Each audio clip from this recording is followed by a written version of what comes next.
Pablo Escobar drug empire and secret mansion. Born in 1949 in Rionegro, Colombia, Pablo Emilio Escobar is one of the most successful, ruthless, and efficient drug kingpins to ever walk this earth. Escobar lived a life worthy of one of the world's wealthiest men. He burnt cash for warmth, owned 15 planes, and had an incredible estate portfolio, making him the unquestioned center of attention. Today's video will look into the drug empire and secret mansions of Pablo Escobar. Let's get started. He grew from a middle-class lifestyle into a man wealthy enough to be ranked the 7th richest man in the world in 1989 and was worth $30 billion. All dirty money coming from leading one of the most powerful and destructive crime syndicates in history. At the peak of his power, Escobar was moving tons of illegal drugs worldwide. He was ordering political assassinations, gang murders, and even had ties with the Colombian government.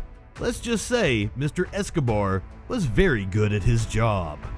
Pablo Escobar was alleged to be bringing 15 tons of cocaine into the United States every day, engrossing nearly $810 each second.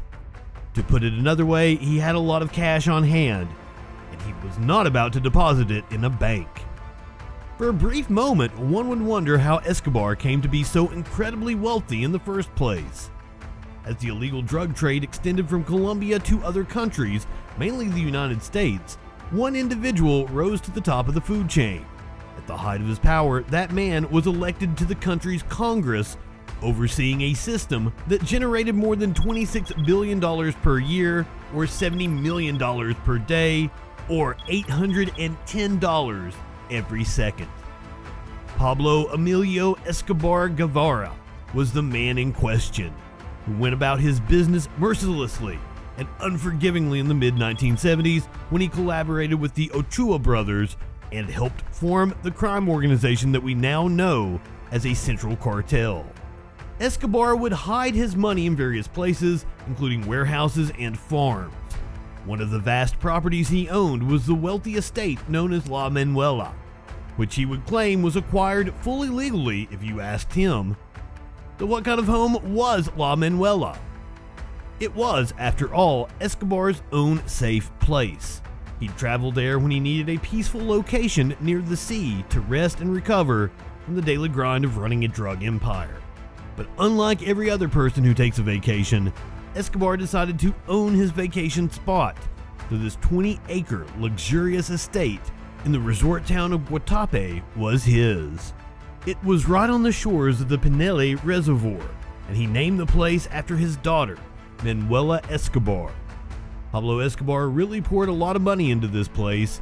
He wasn't going to call any shoddy old home after his pride and joy after the area was decked out with a massive pool, tennis courts, and horse stables. Escobar loved to buy vehicles, land, sea, and sky alike. He purchased himself 15 private jets and 6 helicopters. So, of course, La Manuela would have a helipad big enough to play football on and a seaplane dock. Nowhere is safe when you're a drug lord as powerful as Escobar. Even La Manuela wasn't much of an escape. He built guard towers on the property so no one was getting in there without his permission. Yet 8 months before his death, it fell to an enemy attack. 200 kilograms of TNT was stuffed into one of its bathrooms and detonated, blowing up a sizable chunk of the building. After that, La Manuela was abandoned and slowly reclaimed by nature. It's currently dilapidated and covered in plants. On the bright side, people often play paintball in its ruins, though it's not a complete waste. La Manuela was likely one of Escobar's many homes that would hide some of his massive wealth. After his death, people would visit the estate and tear the place apart, looking for abandoned loot. According to Escobar's brother, about 10%, or $2.1 billion, was written off from their earnings annually thanks to the strange locations they would hide their money. They assumed it had been eaten by rats or destroyed by the elements. In some cases, it was simply lost. Another one of Escobar's homes was the estate known as Hacienda Nápoles, Spanish for Naples Estate. This was a home that really expressed Escobar's more fun-loving and playful side, as his wife recalled. It was built in Puerto Triunfo, Colombia. The estate covered an insane 7.7 square miles of land that's even bigger than Disneyland Paris. All that just for him and his family to live in. It was filled with a few attractions to give it that theme park feel. The estate included a Spanish colonial house, a sculpture park, and a zoo that housed exotic animals. And of course, we can't forget to mention the absurdly expensive car collection that he kept on his property. It featured a stretched 1972 Mercedes, an S600 Pullman, a 1964 Porsche and 356, and a 1928 Cadillac V8 town sedan he bought in homage to none other than Al Capone. His collection was estimated to be worth some $4 million, still less than 1% of his total net worth. But in 1989, once Escobar's reign began to crumble, his beloved Hacienda Nápoles was raided by Colombian police. They arrested 52 people and seized 6 vehicles for both a bulldozer, a satellite dish, 2,000 cattle, and 100 pigs. Before too long, his entire estate had been confiscated. His beloved pets had been moved to various Colombian zoos, well, except for the hippos. They were left to roam around, and their population has since grown to over 50. In November 2006, after nature reclaimed most of the property, Hacienda Nápoles' official ownership was finally passed to the Colombian government.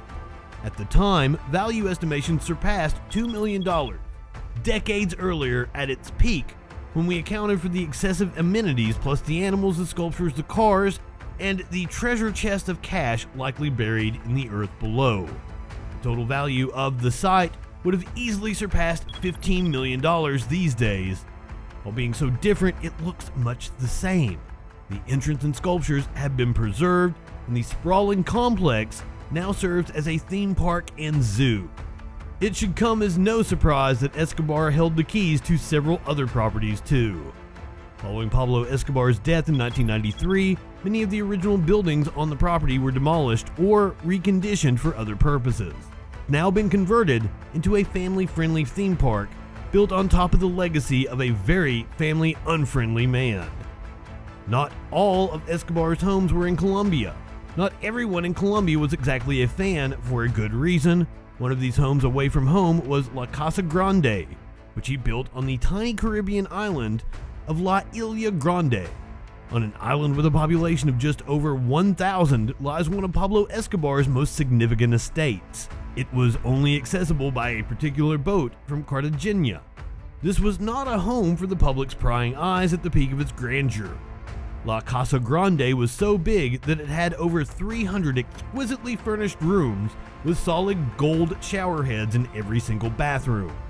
The home stands as a testament to just how much money Escobar really had, and how despite his best efforts to spend it all, he never could entirely exhaust it. When building this private party home, Escobar commissioned a giant complex that would feature a mansion with shining white walls, an enormous swimming pool, a helicopter landing pad, and a dock. Making your way to this mansion would have required hours of trekking through the Caribbean forest, only to catch a glimpse of La Casa Grande before being turned around by an armed guard. After Escobar's death, the mansion in La Isla Grande came under government ownership and steadily fell into ruins. The sprawling complex that once held elaborate meetings between some of the most influential underground men had been reclaimed by nature.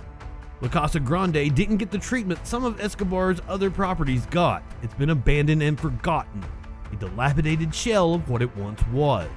You can't even find it on Google Maps. During his lifetime, Pablo Escobar was able to build and acquire several properties both at home and abroad. What do you think of Escobar's secret mansion? Were they a bit much even for a drug kingpin? Tell us in the comments below. If you enjoyed this video, be sure to like it and subscribe to this channel for more exciting videos. Thanks for watching. We'll see you next time.